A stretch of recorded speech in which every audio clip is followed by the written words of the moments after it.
Welcome, birds and or turds, to the Angry Bird Pod Show. I'm Kyle. This is my host, Matt.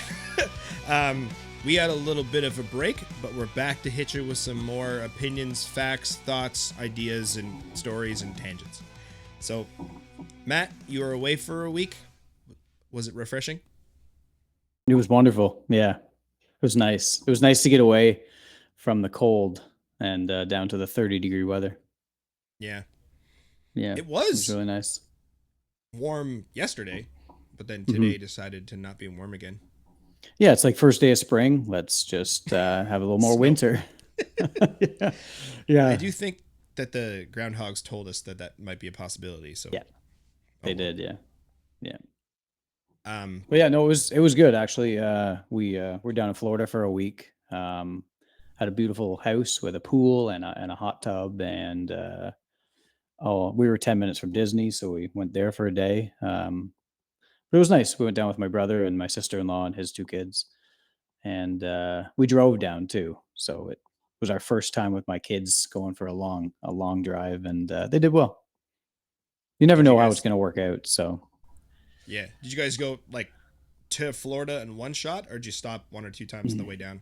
on the way down, we stopped two times because we named my daughter Georgia, and it was because we like the state of Georgia so much. So we ended up staying in Savannah for a little bit. That's cute. So we stopped in West Virginia, and then we stopped in South Carolina, but then took a little day trip to Savannah and then continued our way down to Florida. On the way back, we just did 2 10.5 hour days and just trekked through. At Sweet. that point, you just almost want to get home, Oh yeah. to the cold. Yeah. Gotta get home. Beat the snow back. Yeah.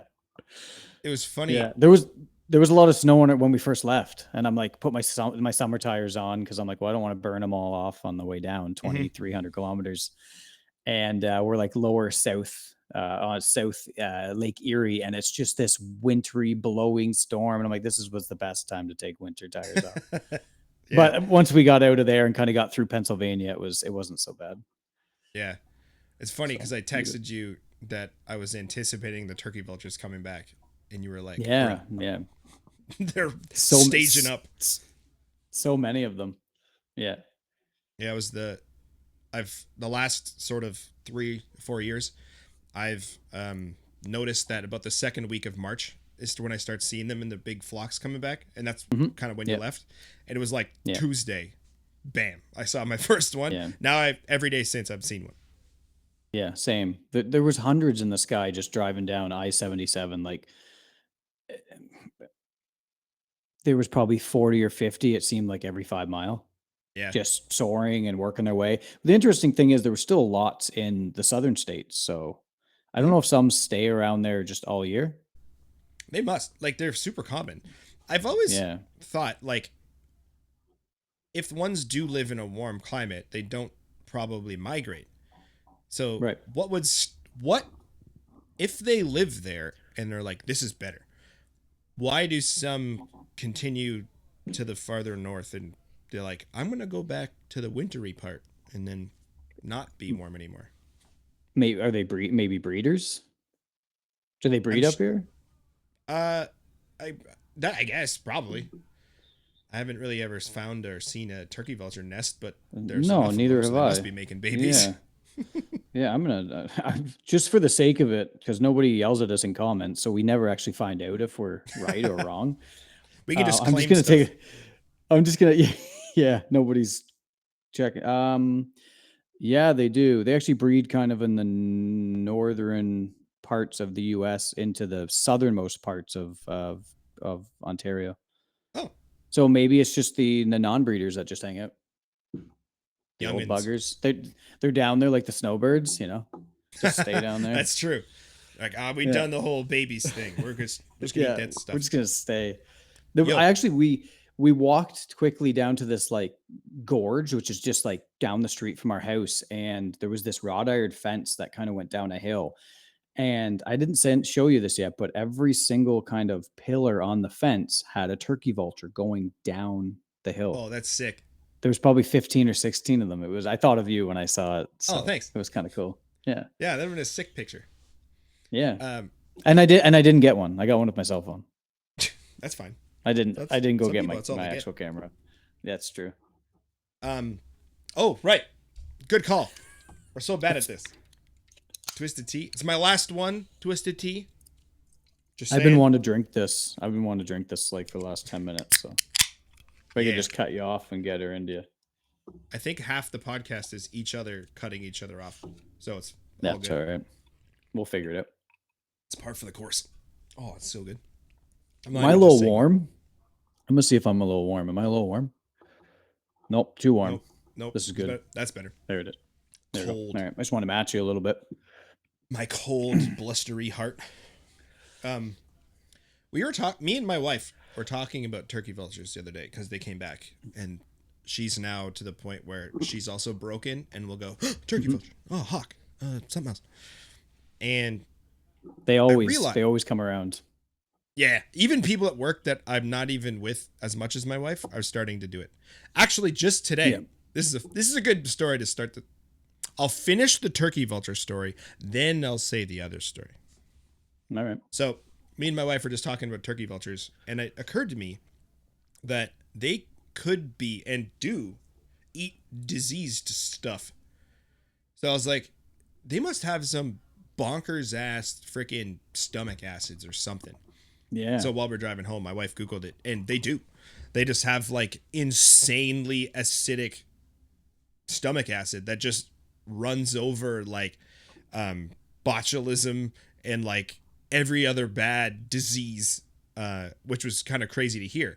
But the other side is then after they eat the meat and stuff off the bones and like clean it up, the bones kind of bake in the sun, and then they get sterile, so it's actually safer for everything else around, including people, because that diseased animal is now no longer disease. And I likened it to like in a cartoon or in The Mask when like they'll just eat a bomb and it goes and then it's like, I got this one for you guys. I'll eat the dead shit. That's bad. Yeah, well, with a face like that, you might as well help out a little bit, right? Yeah. Yeah. So today at work, like 5 people messaged me this morning. They're like, Kyle, there's a turkey out in front of the lunchroom. And I was like, it's a turkey. That's fine. They're like, no, but it's huge. I'm like, it's a turkey. They're just turkeys. Finally, my boss called me on my cell phone to tell me that there was a turkey. So I was like, okay, fine. I'll go see this flipping turkey. And it was in a bush right in front of like a window at the first floor. Mm-hmm. And there's a couple people like at the window, like, oh, check it out, turkey. I wanted to kind of see it from closer. I didn't bring my camera because it was a turkey. So I walk outside and I spooked it. I flushed it out of the bush. Just at that point, my boss's boss was leaving with his truck and just missed the turkey. Like it flew across the parking lot as he was leaving for lunch and almost T-boned the turkey, which like midair. Yeah, it was barely over truck height when he went under it. Right. And I was like, if he would have cranked the turkey, I probably would have laughed quite a bit. But and then everyone would have questioned what type of birder you were. Well, are you the only birder there? Like everyone seemed to like go get Kyle. So yeah, you're kind of the birder. I'm the guy. I'm the bird guy. Yeah. There's an episode of How I Met Your Mother where Marshall starts working in a new office and everyone is a guy. So there's like the sports guy, there's the toys on his desk guy, and there's like another one. I'm the bird guy. Yeah. And everyone knows that. I've called dibs. Okay. All right. I don't think I am the bird guy, even though I'm the only bird guy I think I'm just the crusty guy. I'm also maybe that, but as well, I'm more well known as the crusty guy, I think. the guy who creates problems. Another interesting thing that happened at work today was a backpack. Oh, you did get it? I did. So Kyle messaged me and he says, damn, I wish this used think tank bag was closer because it was $20 and it would look like it was a pretty good, pickup. Mm-hmm. And I said, well, the last time I was at Princess Auto, I saw a Vivitar bag that looked like it was pretty decent quality for the price. It was regular $60. I think they had it on sale for $40 or $35. through Christmas, and I've been keeping my eye on it just as a day bag. And then I tell you about it. I go online, and it's clearance for $30. I'm like, how can you go wrong? So Yeah. I didn't realize you went and got it. I work like inches from a Princess Auto, so I figured I'd go down It was there. meant to be. It was meant to be. Quick review. The straps are a little thinly padded, but they're pretty wide, so it might be okay. The back has decent padding, and it has enough storage to fit all of your stuff. So like, it can fit whatever you want to fit in there. What is that? What do you think it is? It's a 200-800. It is a 200-800. It's my 200-800. How long have you been keeping this a secret? Since you left, basically. I haven't been telling you because I wanted to do some shitty reveal on the podcast because I thought that'd be funny. And I thought you just got a bag. No, I've had this since Saturday. Wow, I'm jealous. Oh, are you? So yeah, well, because I do want it back. I didn't want to get rid of it when I did. It wasn't right timing. But yeah, that's excellent. Congrats, man.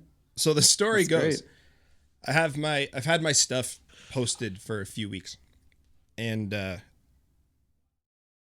someone who I know, she listens to the podcast. Her name's Jamie. She's great. She's the one who told me about the short-eared owls that I saw a few years ago. We've kind of just talked online, and she was like, "Why are you selling your R7?" And I was like, "Oh, I kind of just want the 200-800, and I can't really just afford one, so I have to sell a couple things." And she was like, "Because I've been thinking about getting an R7." She had an 80D, the classic 80D, and she has a Sigma 100 to 400, and her 80D after so anyway, I was like, "You should buy mine." And she's like, "Oh, maybe. I don't know if it's the right time. I got some trips coming up." And I'm like, "No pressure. Like, I'm not pressuring you to buy it or anything, but I'm selling it. You kind of want one. Kind of makes sense." A couple days later, she was like, "I've been thinking about it, and it's a good price.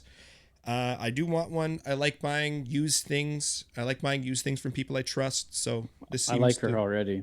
Yeah, she's great.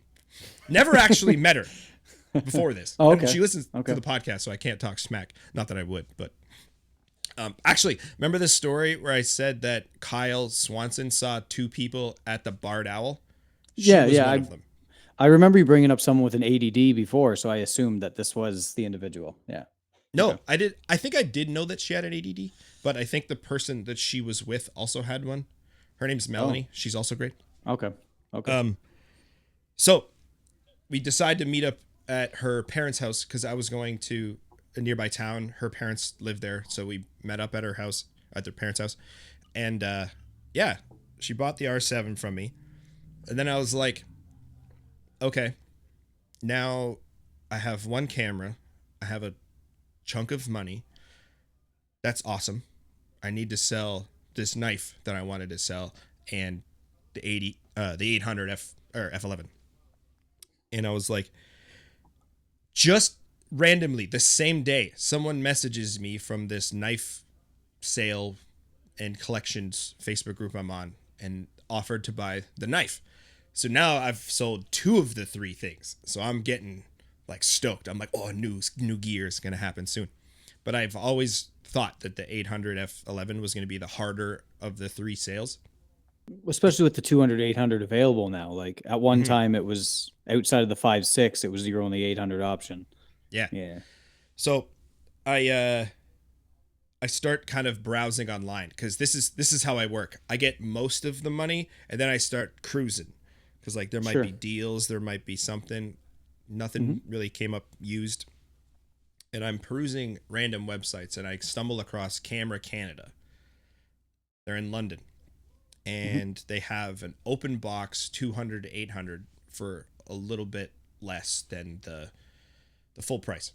And I was like, ooh, that, because I sold the R7 for a bit of a friendly deal, and then I had to discount the knife a little bit, but I was like, I should take the sale over not selling it.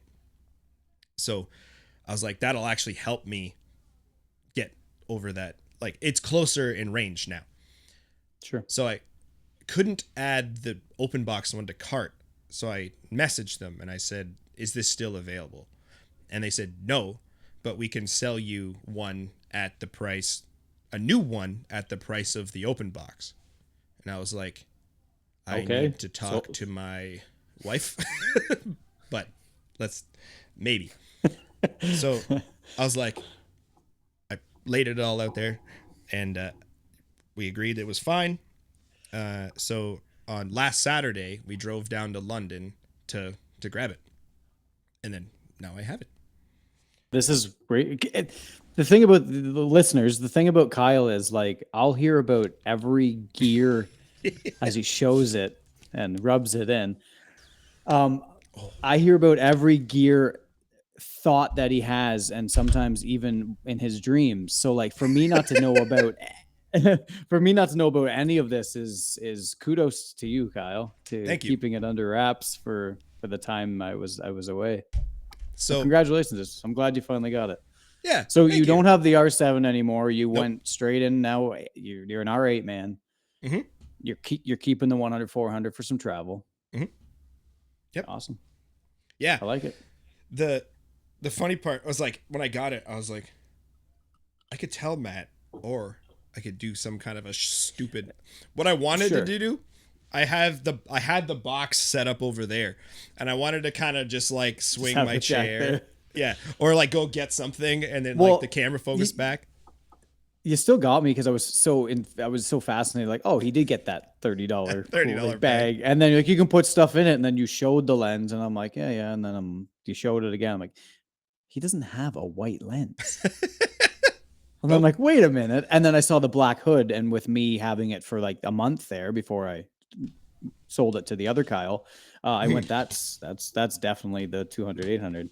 Could tell by that black hood. I actually told him, I was like, you're not allowed to tell Matt, but I got this. All right. But couldn't tell. I didn't post it in the WhatsApp group. I haven't posted any pictures with it. I haven't posted anything on Facebook because I was like, I need to tell Matt, but I can't do it because we've had these conversations and we're like, we shouldn't have this conversation. This is podcast content. So I was like, for sure. Podcast content.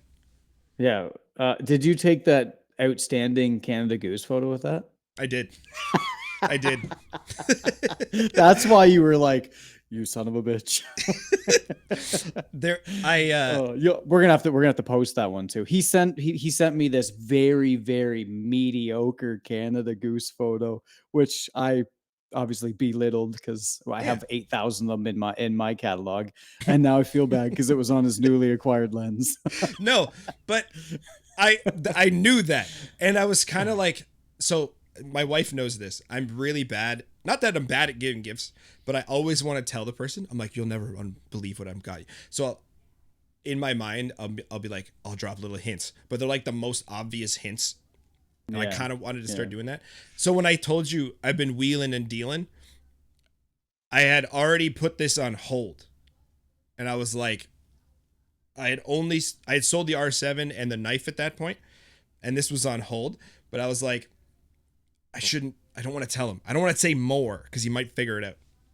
No, I was so into Florida sun bake my brain mode that I was just like, even when you said wheeling and dealing, I'm like, oh, he's just trying to sell his stuff. Yep. Like you planned on. I didn't think anything else of it, to be perfectly honest. That Florida sun was just baking my brain. Awesome. But yeah, then Craig today was like, you should stick it in the new bag and then just like pull it out. That was great. And I was like, that's a shitty idea and I love it. I'm definitely going to do that. Craig, that was an outstanding idea because I didn't even clue in. I didn't really even clue in for the first pull. I brought it in with me to Princess Auto to make sure it fit in there first because I was like, there's no point if this doesn't fit. You told me you were going to, but you said the 800. You didn't say a Zoom. I still have it. The 800 is downstairs. Right. Hopefully. And it's still for sale. Weekend. It is. If anyone wants an 800 F11, $1,300. No, I'm kidding. 8,000. It might be going away next weekend, which would be sweet, but I mentioned that to you, and we're both kind of like, when it's more than like a week or two away, it's like it may probably fall out, but I hope it doesn't. It's a lot of the times. A lot of times you do not hear from that individual. Whereas, like, if Hmm. someone's like, "I'm going to pick it up Friday," and it's Tuesday, you're going to hear about him Wednesday. You'll hear from him, Hmm. and Thursday he'll confirm. But like when a few days go by and it's a couple weeks out, like Yeah. He most of the time basically, these guys they flake out.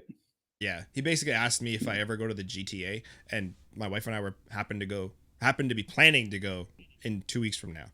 So Right. it's kind of lining up. We've agreed on a location and a time, Oh, that's good. so that's That's something, not nothing. That's not nothing. Yeah. Yeah. Absolutely. right? So I'm Awesome. hopeful, Well, and that will I'm I'll cover the rest. I'm happy for you. That's awesome. Me too. Uh, I was kind of nervous because I was reading reviews and watching reviews, all of them for the past week that I've watched already because I've wanted this thing for a while.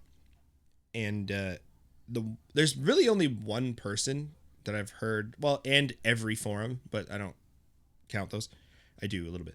That I was talking about how it's hit that copy was not really sharp at 800 and F9. People are saying at F10 and a little bit back from 800 it's fine.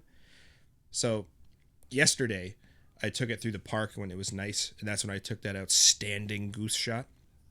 But there was like some tree sparrows that were too far away and some song sparrows, but I was intentionally taking too far away, bad, unplanned, shitty shots to see if it would be sharp when cropped into stupid.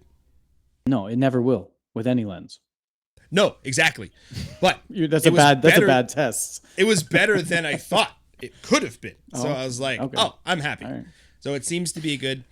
Also, Until there's a day where you're shooting into some terrible heat haze and it's just like, oh, this lens is terrible. And like it has nothing to do with the lens. right. People And have another those thing, days and they just don't recognize it. So yeah, another thing I yeah. checked because I'm an idiot and a loser is the serial number because I wanted to know when it was made because read somewhere on oops I read somewhere online that the first batch may have had some problems out at that distance. So this one was made in January. So she's brandy Okay. new. Well, I had one. Kyle obviously has the same one, so I know that one's sharp. I've seen examples of Rains, and it's sharp.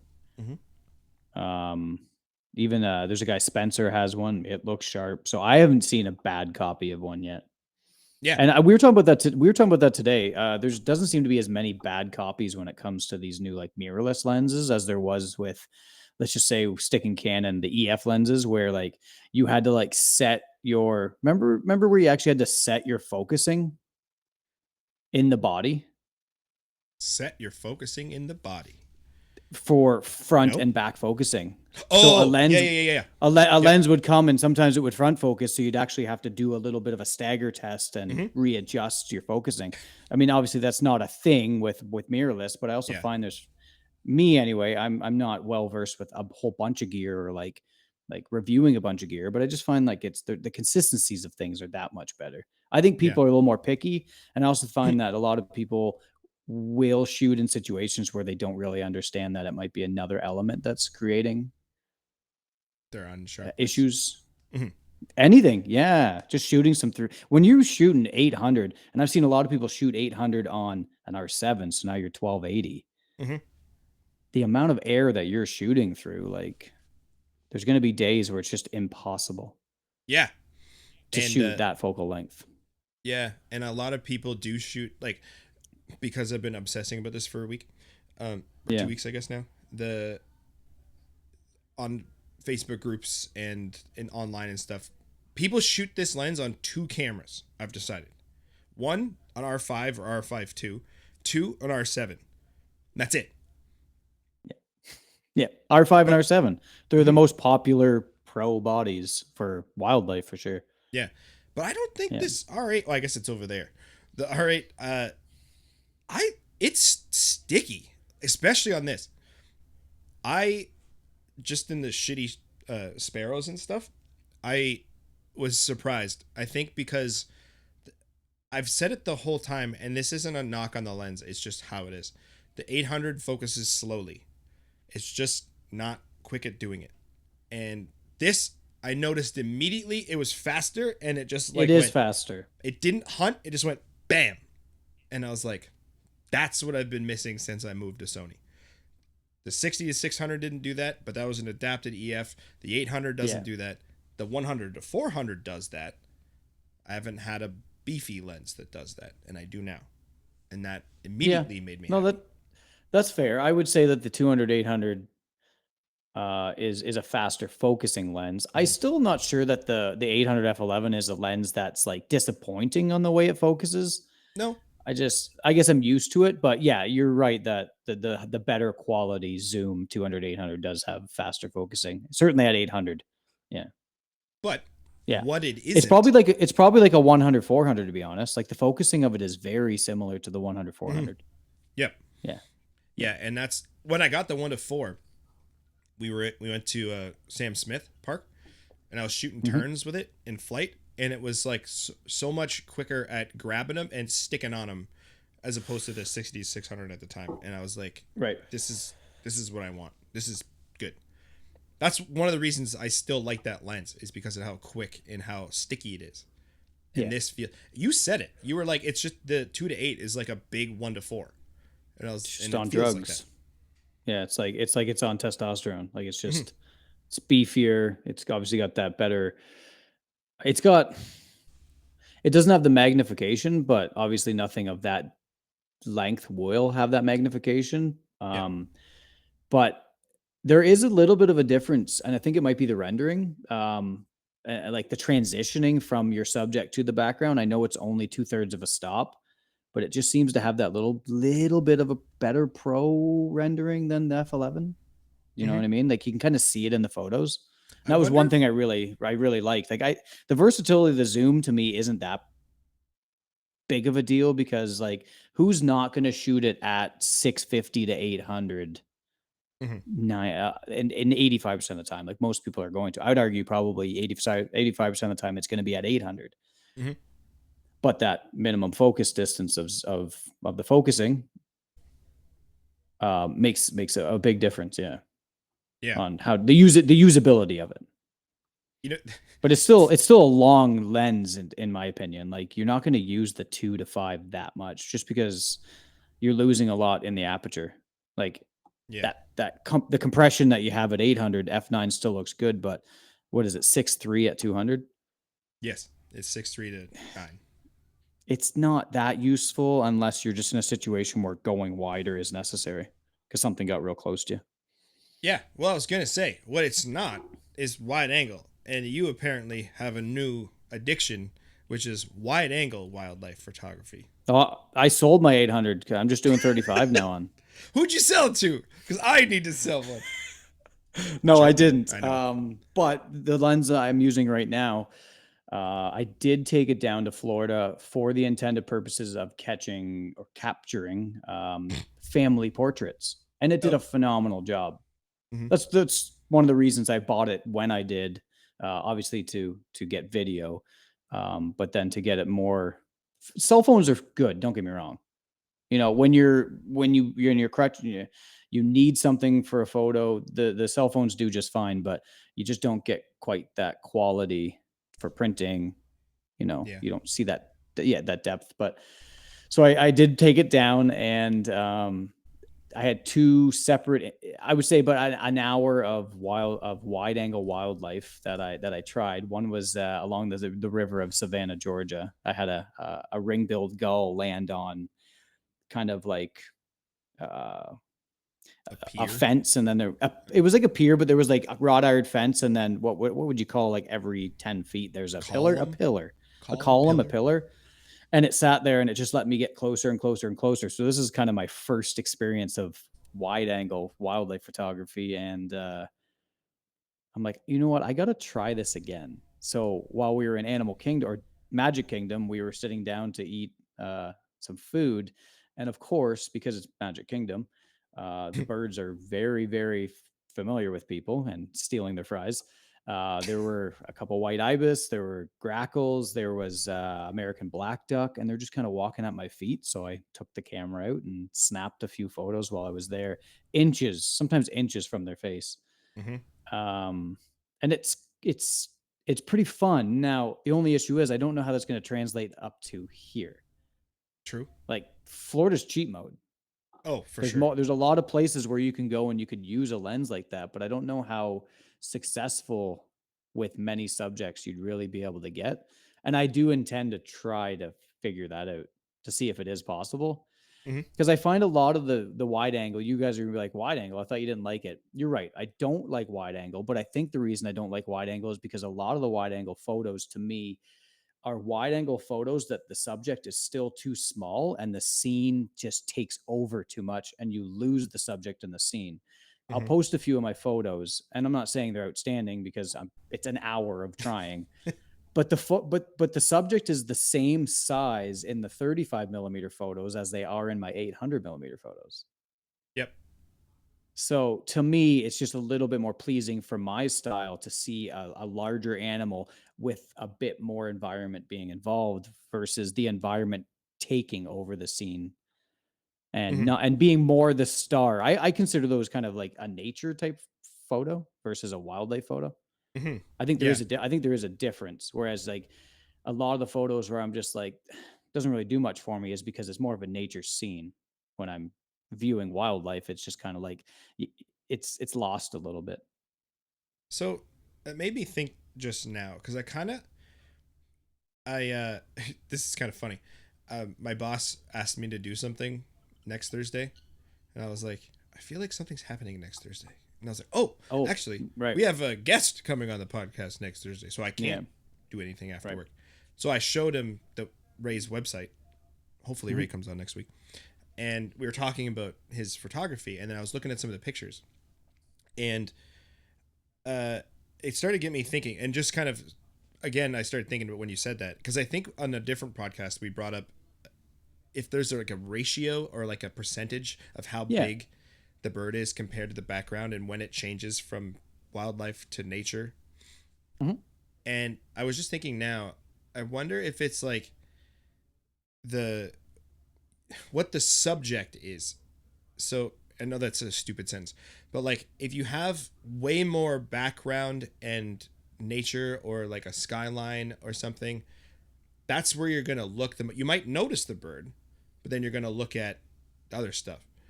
But It's then when you're like, secondary. yeah, but if it's like Mhm. bird, like I think one of the ones you showed me was like one of the ibi, standing on like a garden, and its like face was right at you, pointing down, Yeah. Right.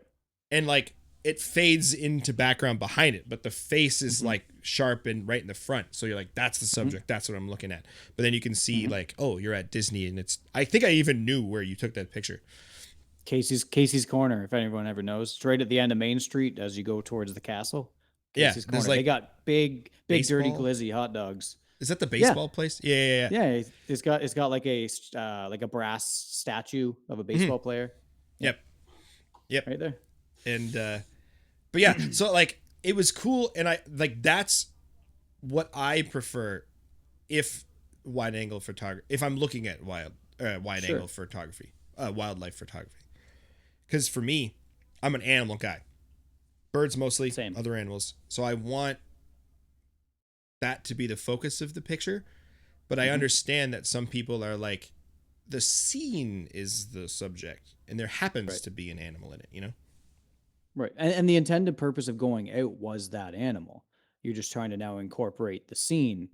But I Hmm. think like you're saying, there's a certain point where the scene takes over or the subject or the landscape takes over the scene and now almost becomes a landscape photo. But it does include wildlife, so it would be nature. Here's a question. If a Sure. landscape photo includes some wilderness and a little bit of like city, is it a nature shot or like a I would say it's a urban shot? landscape. A landscape, yeah, I guess. But Because it's your like, intent your it's all about intent and purpose. Like if your intent and purpose is like go out with a 1635 or an 816 lens and capture a landscape, anything that happens while you're there is just kind of coincidence. mhm.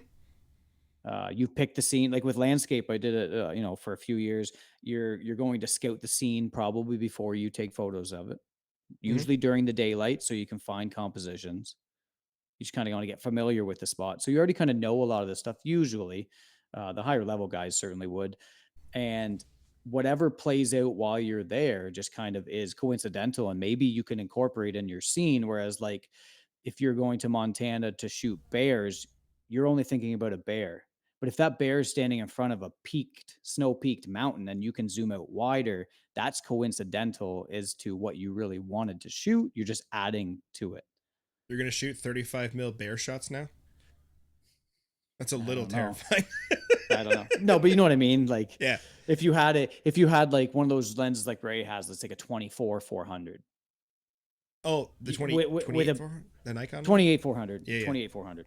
If you could get a headshot with 400 with a bear, more than likely, or Hmm. damn close, because they're pretty large. And then 24 is pretty wide. Like, you could get a full size bear and a mountain in the background. So that's why those lenses are so key and Hmm. versatile. But I still think it's mentally, I think it's, when I'm looking at a photo, it's more what's the intended purpose. And if you're going out to see a cactus wren or something, like, you may think of it on a cactus, but maybe even in further in the distance, there's some mountains or a lot of desert, or a Hmm. windmill, or a structure that's there, that's just coincidentally like, I'm going to add this now, and that's fine. But once it gets to a certain point where the landscape is most of the photo, and the wren is like this big right on Yeah. top of a rock, I still think that's a nature photo at that point. While you were talking, I was thinking, if you're taking a landscape shot, any landscape, but include water, and there's a boat in it, I don't think anyone would say that that was like boat photography. It'd be like, this is a landscape with a boat. Yeah, yeah. And that's Even kind if of the you're a same. boat enthusiast, you may be a boat enthusiast, I'm just a guy who likes to boat. but the person that took a photo is like, yeah, I just a person that likes the boat, but the boat's in there, and that's what I went for. It's like, no, it's a landscape photo. Now, does any of this really matter? No, but No. it's more of an explanation of what I would try to do, or I'm going to try to do with the 35, Hmm. versus kind of what I see. And I think, I don't know if I touched on this, but I think the reason I see it is because it's not Florida and it's not cheat mode. And it's much, much more difficult to get close to things. Hmm. Certainly locally where I live, and where you live, outside of a few very habituated areas, you're not going to have that much success of getting that close to your subject. And it's kind of important. I was really close. The ibis is probably up to my knees, Hmm. so 2.5 feet, and I might have been 10 inches from it at times to get it large enough in the frame without cropping, to just to get the kind of size of bird that I wanted. Hmm. I think on, Background selection too is hard. Is yeah, important, because there's, which it's I didn't do almost, a very good job. I didn't do a very good job at that. well, it's almost not more important, but like on a wide lens, like the background is part of the shot. So you Yep. start having to apply like your leading lines and rule of Mhm. thirds for stuff in the background that's not That's even the thing you're taking a picture of. And then You should something's moving probably anyway. around. Yes, So your things move. composition's always changing. Hmm. So I actually found I use the flip down screen a lot. Yep. So when I was doing portrait, I kind of hang it low, and I'd have it angle back to me, and I'd just hold, because it's the R8, and it's just like, that's Man. why they don't put that's why they don't put an AF joystick on it, because you don't need it. I just held that A off on focus button, and it just tracked the eye, and I just tried to keep some composition. Hmm. The one thing I don't like about the 35 when I was shooting that is, I think there seems to be a lot of that CA, that chromatic aberration or whatever it is. Do you not have that turned off in the camera? I just think the lens characteristics have it Oh, okay. itself. I think it's just because it's a cheaper lens. I bet a 1.4 might not. That's maybe like an L series or something. Hmm. I just think it could be the glass they use, or the way it's built, or the elements. Like, it's got to be something in there. But I just find that that's kind of a characteristic of that lens, when you have brighter backgrounds, that they kind of halo a little bit. And I noticed it in Okay. the patrons in the background eating, while I was kind of taking photos of the ibis or ibis. Um, it's a little unflattering, and that's where I'd say like it may not have been my background selection. It also might have been just how the lens performed, and I guess I'll kind of find that out as I kind of move forward with it Yeah. and piss Mike off. He's mad. Mike's mad that I'm trying this stuff out, which is it might be my 2025 goal is to see how mad I can get him. That's admirable, I guess. I think I said that to Rain already. I'm like 2025 is all the goals are off the table. It's just see how mad Mike can get with my wide angle photography. I think you could get. I was just looking at your pictures behind you there. I think you could get a wide angle loon. I think a loon would be kind of cool because they'll often come like beside boats and stuff. Like they're not too.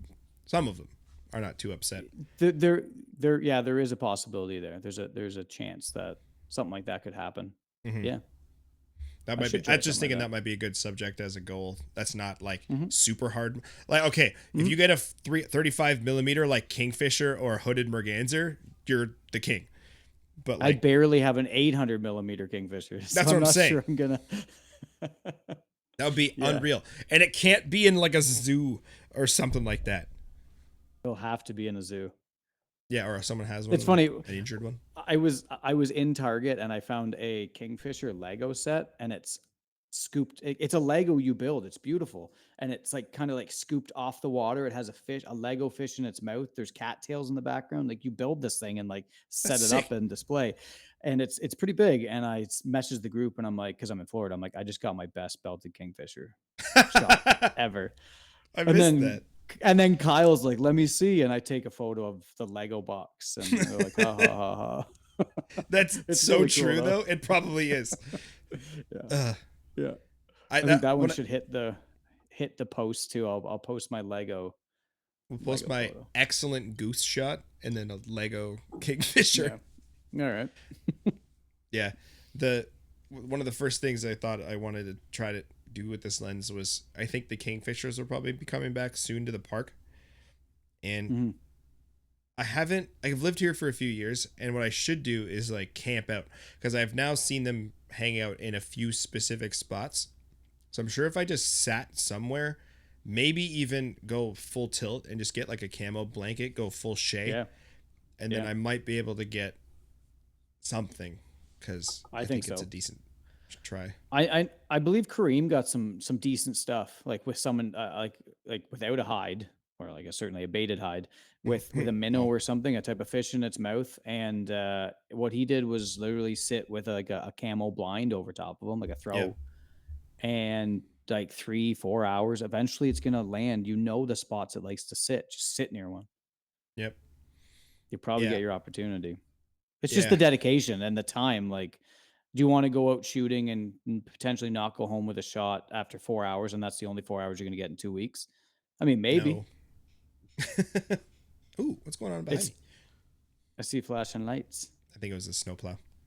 No, but yeah, it's tough, eh? Like it's excuse me, it's a tough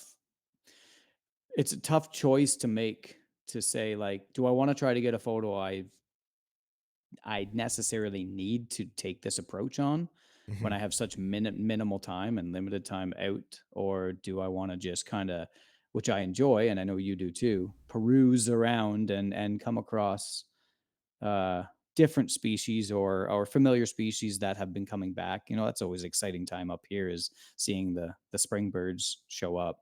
Hmm. So that can keep you entertained for a few months, and then before you know it, you're in the heat of the summer, and all the birds are in hiding, and you're Feeding down in the babies. dumps.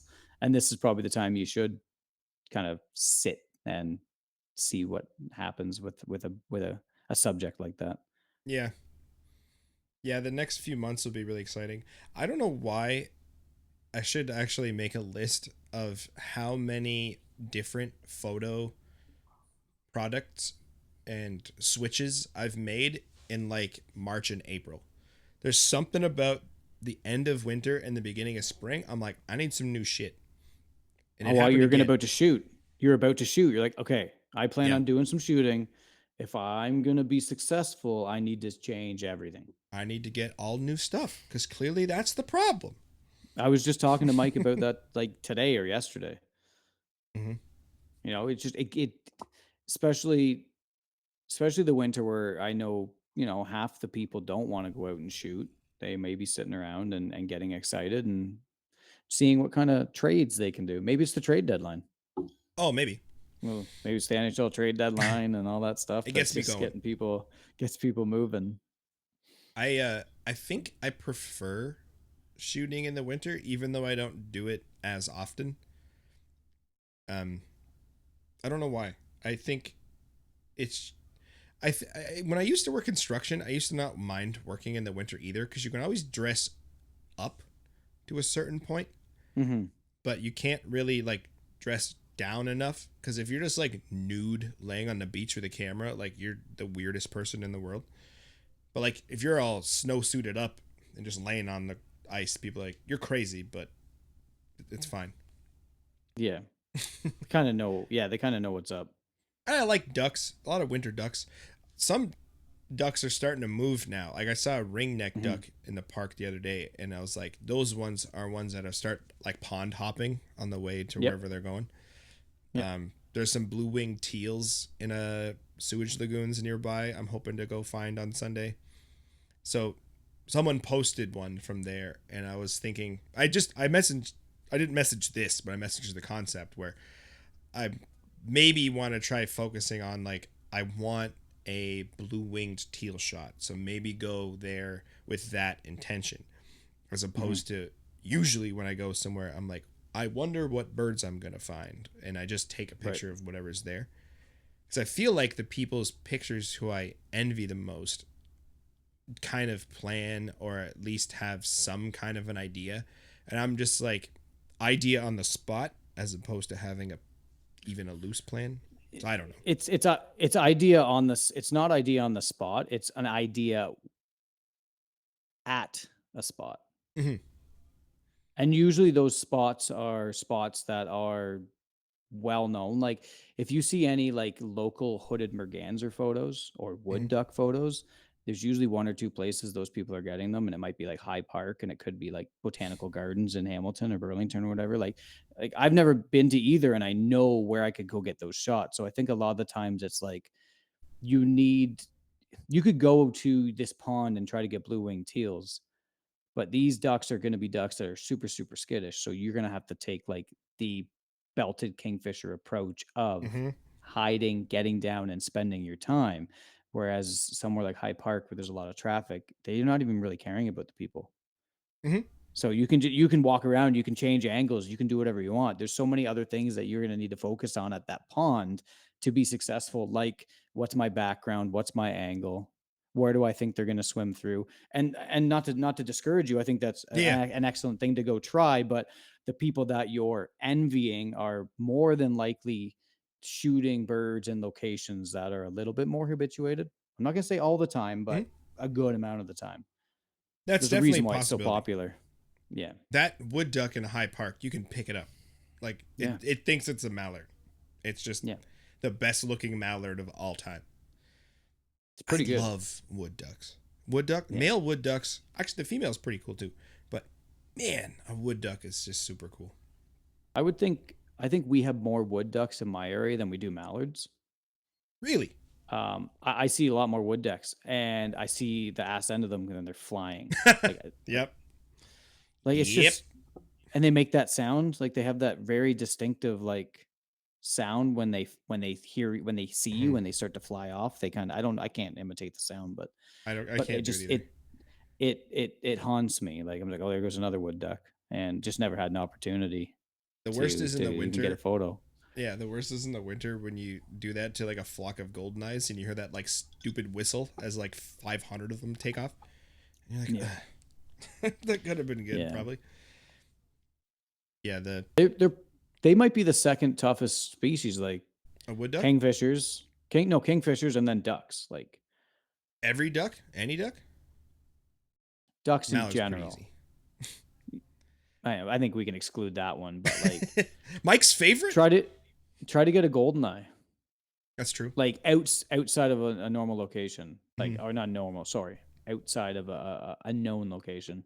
Yeah, Um, like that's true. there's a lot of ducks that are usually far out, and there's areas and peninsulas that kind of benefit you because they do tread to deeper water just the way they're built. So deeper water's closer. And then you just have the foot traffic of people that they just kind of, in my area, if there's just one foot, it's like that's never the case. There's never a foot here. We got to leave. Whereas like in more of an urban area, it's like there's feet all the time. So you're just another foot, That's true. you know? Yep. I was thinking about ducks, and yeah, you're probably right. Like, there's not too many species as a whole. Like, because you're right, there are As certain a whole. situations, Yeah. but Yeah. like, yeah, there's rarely like a duck that's pretty comfortable with people. Like, even you could find the most remote places in the world, and like there'll be a chickadee within like 10 feet of you, just farting around in a tree, Sure. not caring. Right. But like ducks don't do that. Cardinals do No, the they're same thing. skid. They just hop around. There's Blue jays don't care. there's yeah, ducks are skittish by nature. Hmm. They're just Yes, they like have to be. yeah, they do. They have to kind of have their heads on swivel. They got a lot of things that eat them. Peregrine falcons and owls and Hmm. depending on what time of season it is, but um yeah. And It used to. and there's numbers. So usually there's like one that might spook and then it's going to spook the rest. Hmm. I find the larger the numbers, the actual more harder it is to photograph. I may have touched on that before, but it just seems to you got way more eyes to hide from. Oh yeah, it's true. Yeah, Once there's. one starts to wade away, you're just kind of the whole pack just follows and they don't know why. Mhm. They're like, "Oh, we're going this way," and you're like, "No, no, no, no, no, no." The one out of 400 saw me, and that's all it took. That day that Craig and I went to TTP and you were there, but we never saw each other. We came Yeah, around to this one spot and we scared like every duck out of that spot. But it would have been kind of cool. That's where my butt went numb. But we sat there for a little while and they came back.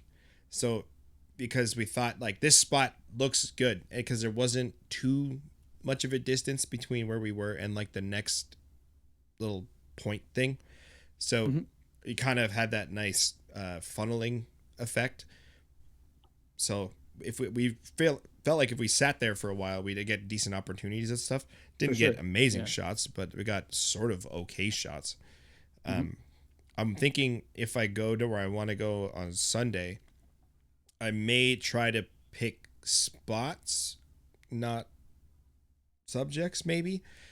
Okay. I don't know.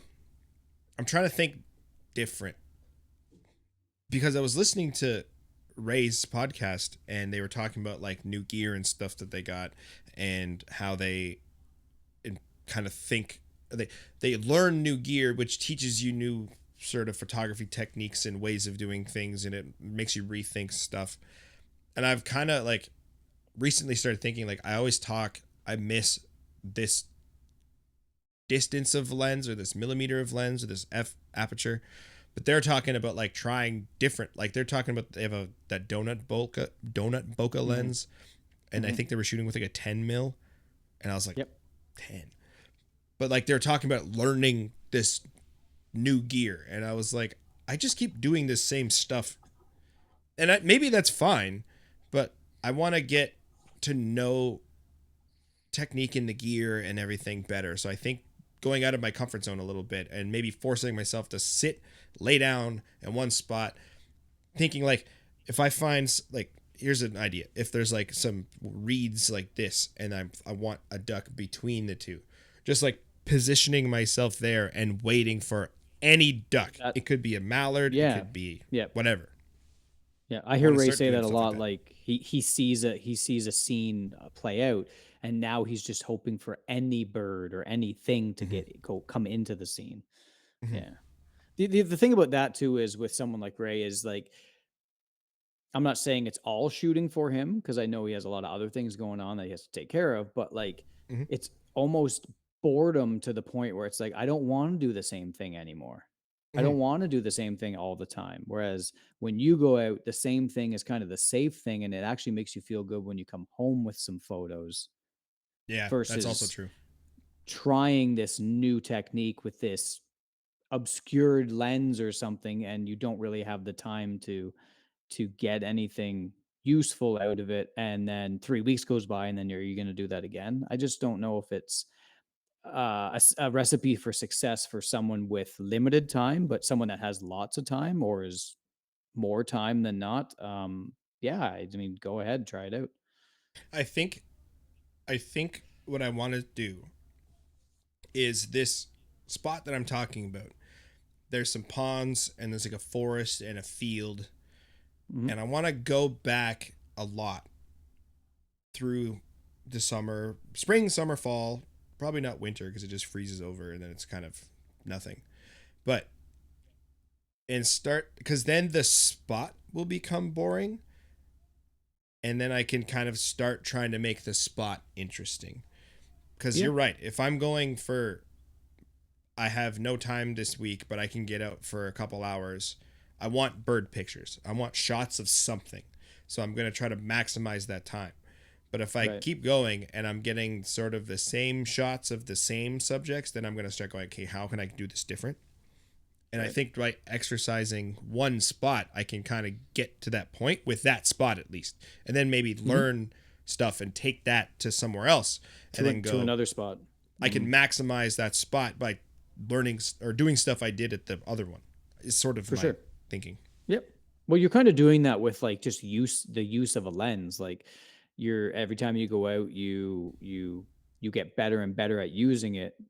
So you get better and better quality shots the more you go out and use it. It's the same as using a location and experimenting with that location and then recognizing other locations that are similar to it where you can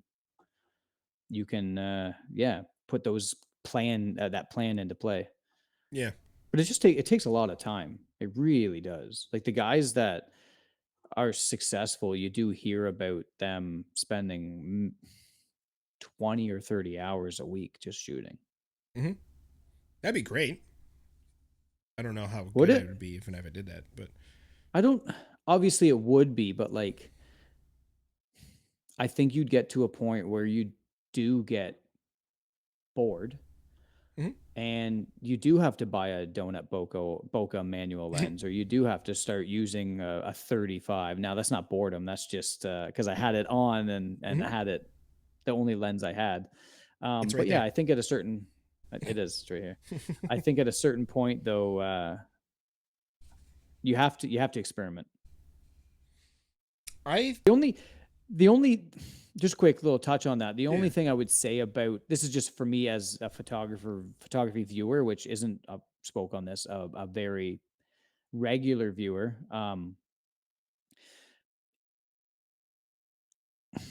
How do I word this? I have to play Jeopardy music right now. No, it's just I don't. There's nothing wrong with people posting photos. It's just like when you're learning a lens, I mean, maybe people do want to see the journey. Maybe I just answered it myself.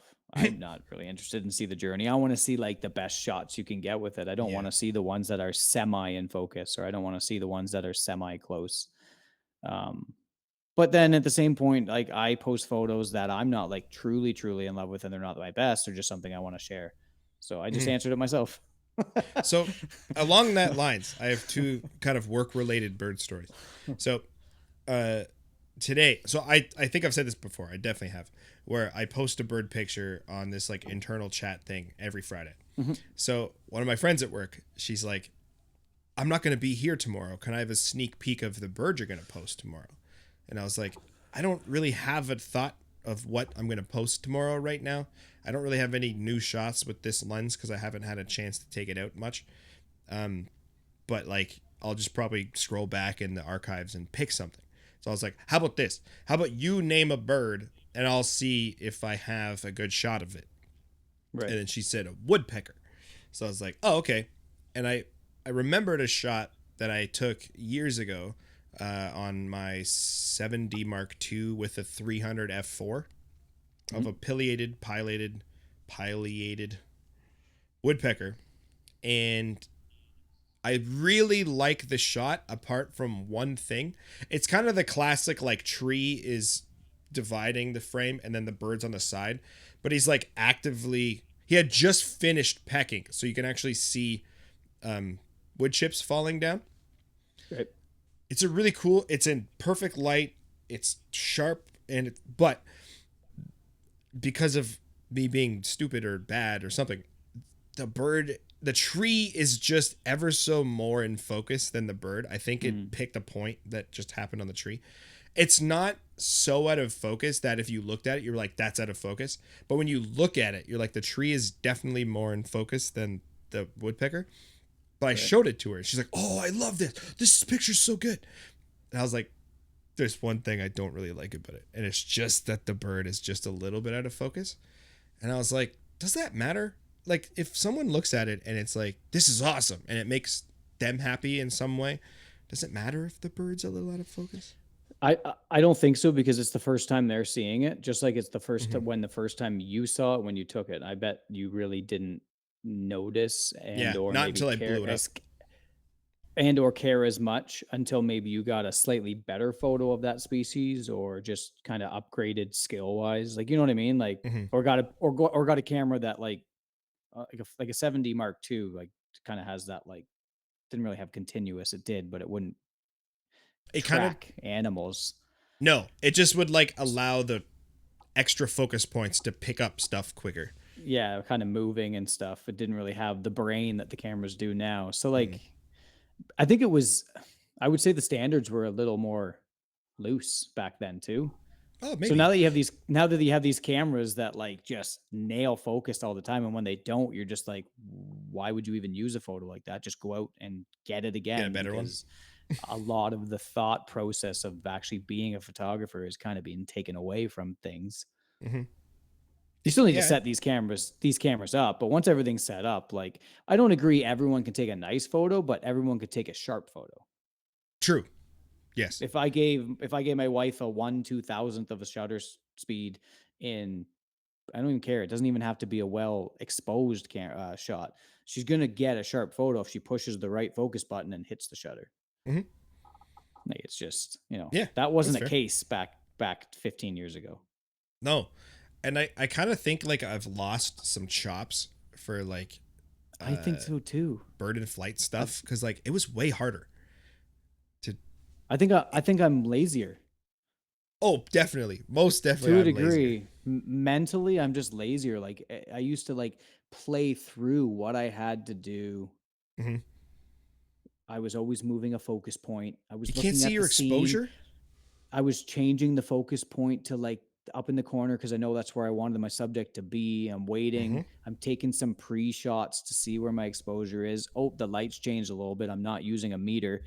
Let's adjust that ISO up or down a little bit.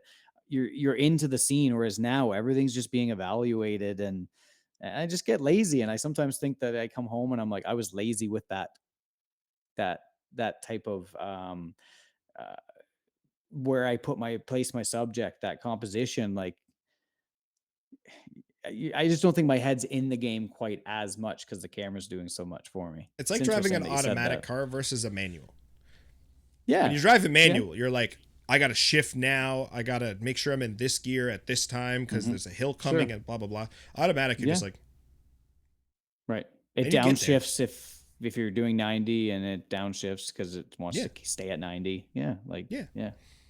The Yeah. It's comfortable. Don't get me wrong. Like, it's comfy. It's comfy to drive an yeah automatic yeah. car, especially with cruise control on. Don't get me wrong. I just did like 59 hours of driving last week.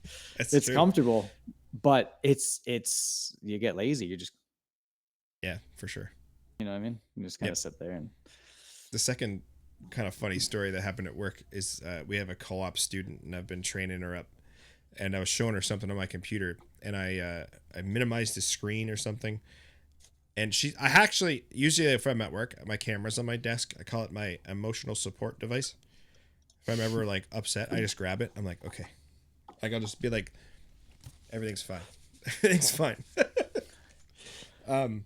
So I minimized my screen, and all of my backgrounds are different bird pictures I've taken. And I had told her that I took bird pictures, and then she's like, "Did you take this?" And it was one of the barred owls from the fall. And I was like, "Yeah." mm, She's like, "That's like a real photographer took that." And I was like, "Thanks." Like, what do you mean a real? But also, I was like, I actually don't like being called a photographer. I just like to be the guy who takes pictures. But I was like, it's really funny that you said it. It looked like a real photographer took it. Because I think do you when you do say you, that you do bird photography, people are like, oh, yeah. like that super cropped in, grainy, like bird on a fence type stuff. And you show them something else, and they're like, whoa, what? Yeah. Do you think that you don't want that title because then like it's like higher standards, That might be part of it. Yeah. higher expectations from the people that you just show like, if you say like I'm a professional wildlife photographer and then you show this photo and they're like, Then you yeah. show my But if you're goose just photo, like and they're like, goose photo is definitely being posted, but then you show them something that has a blurredish background and a nice mhm. composition, and they're like, oh, like you actually do a good job at this. So yeah, it's like sell low but like deliver high, you know what I Oh yeah, mean? under Yeah, promise, the over deliver for expectations. sure. Yeah, exactly. Yeah. Yeah, Actually, that could be a good name for the podcast or the title: Under Promise and Over Deliver. works for me. Yeah. The yeah the photographer thing. I think there's definitely like, I it's a when feel like when you say photographer, it's like the job title, and it's Yeah, not a job. I just like it, so it's different to me in a way too. because the hobby is photography. But Yes. I do think that like photographer sounds like you're a paid, you do paid gigs. Mhm. No bird Mhm. has ever paid me. I can confidently say that. Well, the bird didn't, but I I guess did get something of a bird has. I got shit on by a seagull once. I don't know if that was him paying That's me. that's some sort of payment It was. You know what's really funny? or payback. That was we were in California, and there's a light post, and I was looking into the water because there was some Pacific loons, and I think some the other one horn. I can never remember horned grebes or eared grebes. Which ones are on which side? Eared. I think eared are west. We have horned Okay, here. so it was an eared then, and I walked on the water side of this light post, and as I was walking, I looked down, and there's just like a pile of old seagull poop, and I just kept walking, and it just went ka-tunk on my shoulder, and I was like, yeah, that's fair. Like, I saw the evidence, didn't bother going around it, and yeah, whatever. You were in the splash zone. Oh, 100%. But I looked My up, and wife, it was just like like stupid 10, seagulls. 15 years ago, my wife and I went to go get Subway at a local town, and like the sandwich. And as we're walking out, we just got like takeout. She opens the door and she has the subs in her hand in the bag, No. and I like I'm still in the door and I'm like, did a seagull just shit on you? And she's like, yes. And I turn around and everyone's just kind of look at us, and I walk up to the counter. I'm like, can I get some napkins? It went like all down the bag. I'm like, oh. At least it wasn't So on the sub. no, the subs were in the bag and I didn't see any in the bag, but it was just funny. Like as soon as the door opened, it was just That'd be like right the on my most hands. unwanted mayo ever. Mm. Yeah. I don't even. I have seen videos of people getting pooped on in the facial region, but I don't Oh want yeah. that to happen. No. No, I'm good. If I don't have to scratch that one off my bucket list, I'll be fine. No, No. the yeah the I want to go back to California so bad. Freaking Alex keeps posting pictures from there, and I know where he's getting those shots because we walked around in similar areas. And I was Mhm. like, man, I want to go back there. It's so nice down in Monterey. Go down there Every once. I've been to California like 30 times. My mom lived there for like But 28 years, Monterey. but never Monterey. No. Well, she was in like the LA County area and went Oh, to way Santa south. Monica, stuff like that. Yeah, way south. Not northern, no. Hmm. I would love to do northern. There's a lot of places I've gone, like a lot of the Caribbean islands, Hawaii, just like a lot of states that that I've traveled to before I did photography. Mm, And cool. then now that I've traveled back to a few of them, but I have kids, I'm still not really doing photography when I go. True. So like I still have all these places that I'd like to revisit and do an actual like kind of photography trip, but I don't know how I'm gonna get away from the family Yeah, to do it. we're not really planning a big trip, but like in a couple years when we're 40, we kind of want to do something. Hmm. And Hmm. I'm like probably will still be doing photography at that point for birds. So trying to think like where not that that would be the primary purpose of the trip, but where could we kind of on the side do some interesting birding too? And it's just kind of an additional thing quality to the any vacation or any trip that we're sort of in now. I'm like, oh, I wonder what I can take pictures of down there. It's kind of an Yeah, and interesting thing. a lot of the times if you check eBird, there's a lot of birds that you're just like, "Oh, wow, I'd like to see that. Oh, I've never Hmm. heard of that. That one's unique." And then, there's always the opportunity to see something you haven't seen. One of the coolest experiences of that last year was when we went to specifically San Francisco. There's a group of, I can't remember the species, but there's a group of parrots that escaped from something years ago, and now they're established basically in San Francisco. Hmm, And there's a spot, oh, what's it called? Coit Tower, I think it's called.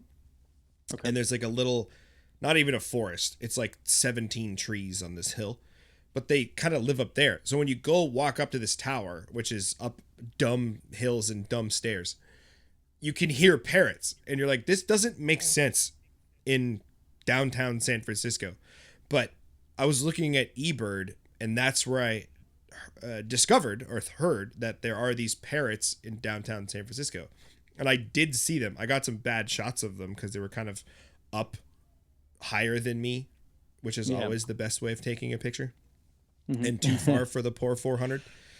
But it was cool to see Not them. And then, anymore. yeah. And then the one time we were walking on, it's called the Embarcadero. It's kind of like the road that's right on the water, on the in the bay side of the Mhm. city, and the flock of parrots. I don't think they're parakeets. They're fairly big. They have like a red forehead and they're mostly green. They took off and they flew through like palm trees and like like parallel with the road and then banked into this park. And it was just so wild seeing parrots in like a downtown setting. But Yeah. I found that out that they were there from eBird. Have you ever searched to see like what other photographers like locally there have like tried to capture of them or anything? The only thing that I did was look at like pictures that people had posted in eBird, which is In just the eBird. Yeah. schlebs like me posting pictures straight up into the sun. Yeah. And we're like, Yeah. hell yeah, perfect Yeah. shot. You kind of got to look, isn't what is it called? Like the Macaulay Library or something like that? Oh yeah, yeah, yeah. It's part of The eBird. If you actually go on there and search like species, there's some Cornell, nice photos on there. It's Cornell. Yeah. Cornell Macaulay or something like that. Yeah, yeah, yeah, Yeah. yeah, Yeah. Yeah. yeah, yeah. That's the And way like, I would search, and you can see some nice media through that. mhm. Yeah, At I one time, I usually will thought I do that. only wanted to be like an eBird photographer. Like these nice, clean photos are really nice to look at. But anyway, Yeah, it's kind of the ID shot is what I like it. I still like that.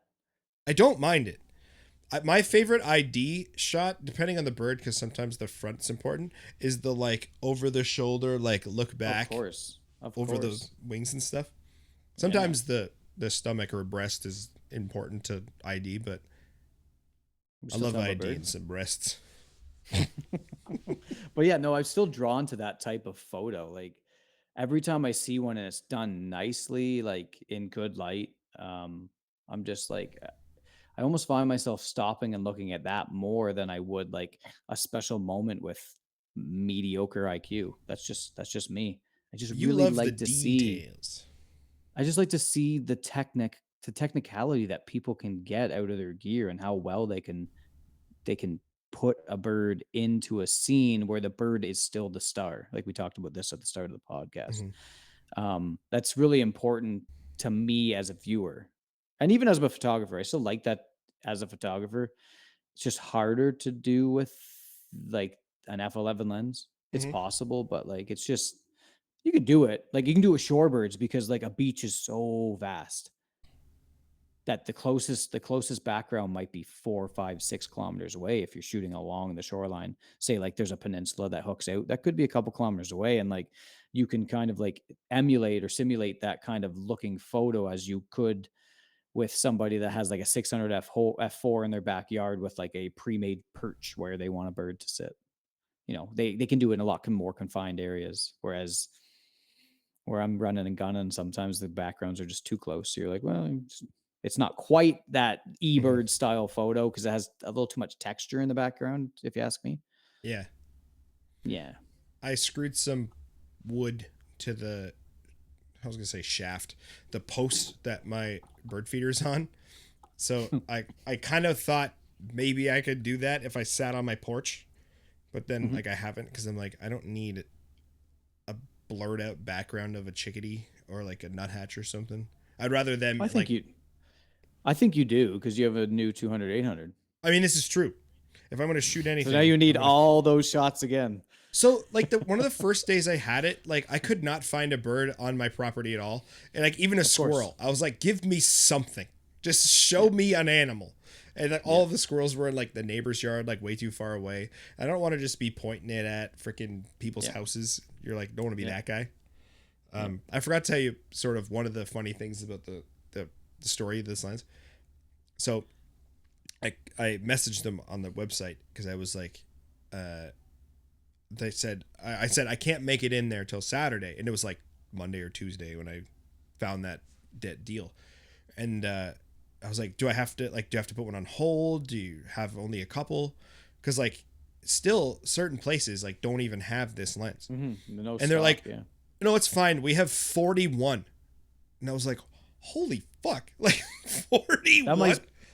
That might be the most important information this podcast has ever released. That Camera There's Canada 41 has copies 41. at Canon Camera. Yeah. I asked. I was like, really? 41? And they said that they're one of the biggest online sellers of Canon stuff in Canada. They just like ship all over the place. So I was like, okay, I guess that makes sense. But I was like, I guess it's not a rush then. Like, but I did put one on hold for me. So they had one when I got there. But I was like immediately at ease. I was like, oh, 41's a good. Now they have 40 at least. Oh, I guess you're not far from London, are you? Yeah, it wasn't close. We didn't go there. We went there to get that, but we kind of got food and went to a couple other spots. Made an afternoon of it or something. We did have to because I was going to ask you, are you the type of guy that would be like, I want it now? I know they ship and I know I can get it in 2 days. You're going to go? Mm-hmm. Yeah. I'm the shipper. I'm just like, oh, whatever. The reason I didn't want to ship it was because I didn't know if I should ship it to my house or my work. Oh. And then I just didn't want it to be left at either place for any amount of time. I'd rather make the hour drive over to London and just fair. Be like, that's fair. I'll pick it up. But then I had a big freaking bag from a camera store that's like this big ass box. Well, you've seen the box. You have had one. Yep. And I'm just walking around downtown London. I'm like, nobody look at me. Like I got my backpack on with all my other stuff because I knew I wanted to put that in the backpack. Sure. And I was like, don't acknowledge the fact that I have something from a camera store. Because everybody... the box was empty. The box was empty after I got back to the car. Okay. But the box wasn't empty at the time I was walking. There was people crying on the sidewalk and like... Because you got the last one? People. Yes. No, there's 41 more. You can stop crying. There's 41 more in there. Yeah, it's fine. At one time, people were crying that stock was so low, like it was an issue. Yeah. And that's usually when I want to buy something or I want to do something is when everything is as hardest as it could be to do. Yeah. Like I bought this house at probably the worst time ever to buy a house. So it was like, why now? Why is now when my life has decided that this is when this experience should happen? Because the time was right. It didn't mean the market was. It just said the time was right. Yeah. I suppose that's true. And it was the right time for me. And I laughed sort of when stuff started unfolding because I was like, Matt's not even here. Like, I can't even be like, yo, check this out. This stuff's happening. But it was better this way. I think so. It made it interesting. I didn't expect it, that's for sure. Like I knew you were kicking tires at selling things and trying to acquire it, but I didn't. And then I sent you this I sent you the 400-2.8 version 1 today that someone was selling for like 2,500 US, Yep. and you're like, oh, I'd want a version 2. So you kind of played it off as like you didn't just buy something, and Yep. like you still might have been interested if it was like a V2, and Or then you had this. even the other day, I sent you the like 500 F4 or 600 F4 that was like $6,500. Yeah. And Yeah. I was like, oh, if I had $6,000 for a lens, I'd totally. And you're like, you don't have $6,000 for a lens. I'm like, yeah, but if I did, knowing that I Yeah. had exactly Yeah. no money for a lens because I already did that. That's why you never argued with me, because usually be like, well, what does that matter? I still want, I want, I like dreaming about wanting it. And you know how we go down these conversations. It's because you were already living high on something that you're sitting on your desk currently. Now you're picking out the It clues that I kind of breadcrumbed makes you sense. with. Yeah. It makes sense. But then the R5 as well, when I was like, I want an R5 kind of. I just kind of threw that out there as kind of a dumb thing. But I do. But I don't think that's in the cards at all. But I was like, everyone shoots this lens on an R5, and it kind of made me kind of want an R5. Well, when you said R5, I'm like, well, he's got the 800 f11, and that focus box gets so much smaller. Like if he does the R5 and he doesn't do the 200-800 first, he's not going to be happy with an R5 on the with the 800 f11. The ISO performance isn't quite as good. Yeah, you can crop a little more, but like then you have that smaller focus box. Like I'm just like, that sounds like a step backwards in my opinion. Like you're not going to get that much more out of the lenses you have with the R8, and then you got the 200-800. Little did you know, it was a surprise. Very little. Me in a new backpack. It's the story of my life. Little did you know. Little I do know. Yeah. Yes. The bigness that I know is sort of just birds. Everything else, there's no room for it. And if you've listened to this podcast at all, we botch names all the time. We botch locations. We botch where they live. So we're not even that good at birds. I think Jamie was calling me out for saying scooter. She was like, "Oh, it's definitely Scoter," and I was like, "I know now," but she was letting you know that she knew ahead of time. Yeah, she didn't learn from the pod. I just always saw 1.0 and I'm like, how could it be Scooter? Like it doesn't sick Razor Scooter, bud. It's like Razor Scooter. Yeah, like yeah. It might have been another good podcast name, to be honest. Razor Scooter. Razor Scooter. Maybe that's gonna be my new Instagram handle, which is down there. I don't know how to do this. Oh, it's backwards. Yeah, I know. It's like that's weird. There. So I don't really look like this. No, we're backwards. Yeah. All right. So you might not recognize me. You might not recognize me in person. What does this do? Not focus. That's normal. Oh wait, that's right. So it flips it so that it's normal for the watchers. So it would be the way that you would look at me and see me. Yes. Not the way I would see myself. Yeah, if you look at yourself in a mirror, you're actually back. No, are you? Yeah. Are we high right now? Because this seems like they're I am. Am I backwards in a mirror? I might be. Oh, that's fine. That's great. No, I'm not. So actually, this is kind of funny and way off topic. The knife that I sold comes in a little box with the knife and a tool to take it apart and a little kind of dropper of oil to lubricate it. Mm-hmm. And the people posting this particular knife for sale, because it comes with that stuff, we're getting flagged for like drug use on Facebook because the little dropper looked like a syringe. So people were like blurring out the syringe so that Facebook wouldn't like nerf or like take the post down. And I was like, really? Like that's the point we're at now? Dumb. Yeah, unfortunately, yes, it is. Everything's getting I've even noticed a lot of the podcasts I listen to, like if you don't get the Patreon version, you'll stuff will be cut out and it'll be bleeping and stuff, even on like Spotify. And I'm like, just because if there's any swearing, I think they get, certainly on YouTube, if they use the same audio as they would for Spotify as they would like on YouTube, it'll be bleeped because they get demonetized. Like they can swear the first 2 minutes of the show and then they can't do it like after that or something like that. It's really weird how quickly people are getting demonetized now. Yeah. We're not even monetized, so it's fine. We don't have a chance, but no. So we don't have to There's worry about that. Do you ever watch The Bear? The show The Bear? No, I've seen a lot of advertisement on it, Okay. but wasn't that Matheson guy in it? So Yeah. have you ever watched his cooking show on YouTube? Oh yeah. Oh yeah. I love that he swears and just beeps after. So be like, fuck, beep. Yeah. It's so funny. He's like, he's I don't like care. he could be like one of like the guys, you know what I mean? Like he's just that type of guy. Oh man. Yeah.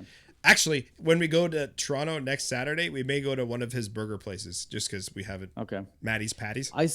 I saw a post today where he's in a made band. music. Yeah. He's the front Him and man. who? He's someone from Alexis on Fire, I think. Yes, the guitarist. And the Alexis band's on name is Fire. Pigpen. Yeah, Pigpen. They're coming I out love with he's like an just- album. Shirtless with like overalls. It's perfect. Yeah. I'm so pumped. I have to make a mental note to check out some of the music. 100%. Me too. Awesome. I think we've run out of stuff to talk about. Already? Oh wow. Well, yeah, to last episode ever. It's been fun. I don't even know what number it is. 16? I don't remember. 15. 15? It's a good number. I like it. It's not a bad number. No. Isn't it weird that our lucky number is 14, our favorite number is 14, and we started video on 14? I didn't think about that, but that's insane. You're right. That's crazy. Anyway. I still think when you dropped that knowledge nugget, I was like, gosh darn it. Like, I even have like 3 NHL jerseys upstairs, and like the 2 that have my personalized parish name on it have the number 14. 14. I had my uncle bought me a different one when I was a kid. So when I was a kid, huge Leafs fan, huge Felix Potvin fan. Like, Oh, good. Felix was the man. And I had a jersey that had 29 with my last name on it. So Okay. Because kind of backwards. Number, Yeah. Yeah. That's awesome. Awesome. Well, it's been a lot of fun. You've been listening to or watching, because hopefully that works. It says stop recording this time instead of start recording. So hopefully we crushed it on the first try this time. It's been the Angry Birds Pod Show. I'm Kyle. That's Matt. How do I point? And, I think it's my turn. It is your turn. Yep. I want Do it. the music to start now. Love you, Matt. Love you, Kyle. See you guys next time. See you Feathers, later. beak, and wings, all up in the lens. Kyle and Matt snapping, capturing all them trends. Peeping through the scope, freeze frame the fly. Angry Bird Pod Show, aiming for the sky. Oh, they click in the snap, see the birds on the map. Angry Bird Pod Flow, flipping through the recap. Kyle and Matt, dropping wings on blast. Tune in next week, this one never in the past. Eagles, hawks, and kestrels, flying so divine. Peep the live broadcast, podcast goldmine. Twisting in the air, birds of every kind. Critics gonna chirp, but they ain't ever died. Zooming in on sparrows, robins in the mist. Matt's got the shutter, Kyle's got the twist. Feathered friends in flight, equipped with the strut. Angry Bird Pod Show, capturing the cut. Oh, they click in the snap, see the birds on the map. Angry Bird Pod Flow, flipping through the recap. Kyle and Matt, dropping wings on blast. Tune in next week, this one never in the past. On the twilight, watch the colors flash. Birds of every shade in a photogenic dash. No need for fame, just the birds flying free. Angry Bird Pod Show, bringing all the glee.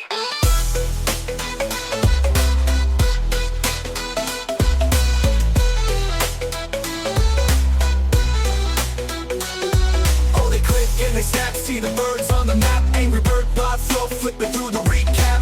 Kyle and Matt, dropping wings on blast. Tune in next week, this but never in the past. Eagles, hawks, and kestrels, flying so divine. Keep the live broadcast, podcast gold mine. Twisting in the air, birds of black, so fine. Brain Matt, dropping wings on blast. Tuning in next week, this but never in the past. In the past. Tuning in next week, this but never in the past. In the past. Zooming in on sparrows, robins in the mist. Matt's got the shutter, Kyle's got the twist. Feathered friends in flight, equipped with the strut. Angry Bird Pod Show, capturing the cut. From dawn to twilight, watch the colors flash. Birds of every shade in a photogenic dash. No need for fame, just the birds flying free. Angry Bird Pod Show, bringing all the glee. Oh, they click and they snap, see the birds on the map. Angry Bird Pod Flow, flipping through the recap. Kyle and Matt, dropping